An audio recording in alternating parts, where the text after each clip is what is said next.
Have you ever seen non-life produce life? Never. Have you ever seen a massive explosion or expansion produce design and order? Every explosion I've ever seen.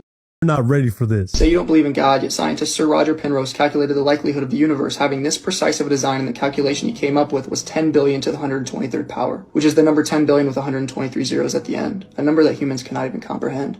You say you don't believe in God, yet atheist scientist Stephen Hawking stated in his book, The Brief History of Time, that at the moment of the Big Bang, if the expansion rate of the universe was different by even 1/100,000th millionth of a percent, that the universe would have collapsed back on itself. True. You say you don't believe in God, yet your existence alone as a human was a 400 trillion to 1 odd. You say you don't believe in God, yet did you know if one person's DNA was unraveled and placed end to end, it would stretch to Pluto and back?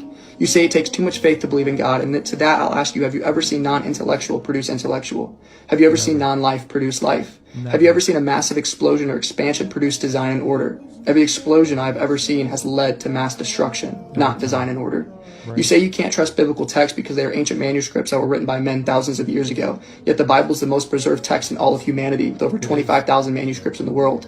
I then ask you, why do you trust the reliability of people like Caesar, Galileo, and many other ancient figures when they have far more less items written about them? You say that the Bible has been mistranslated and altered, yet the discovery of the Dead Sea Scrolls in the 1950s have proven that claim to be false. You say you don't believe in the miracles of Jesus, yet you believe in the miracles of the universe being almost perfect in every aspect for us and our ecosystem to survive.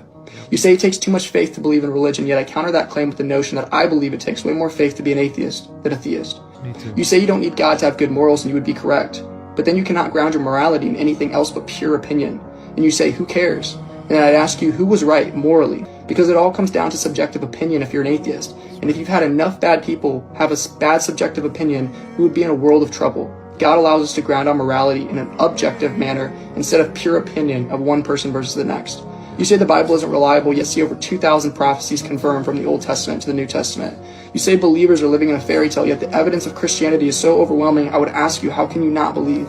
You say, why does God allow humans to suffer and not even have enough food to live? And I'll turn that question right around against humanity and ask, why do we as humans allow people to not get enough food and water to survive? You say, why doesn't God just come down and show himself and so that we can believe? And I say to that, he already did, and we killed him. And I know that if he came again, we would try to kill him again because the world hates the truth and loves their sin.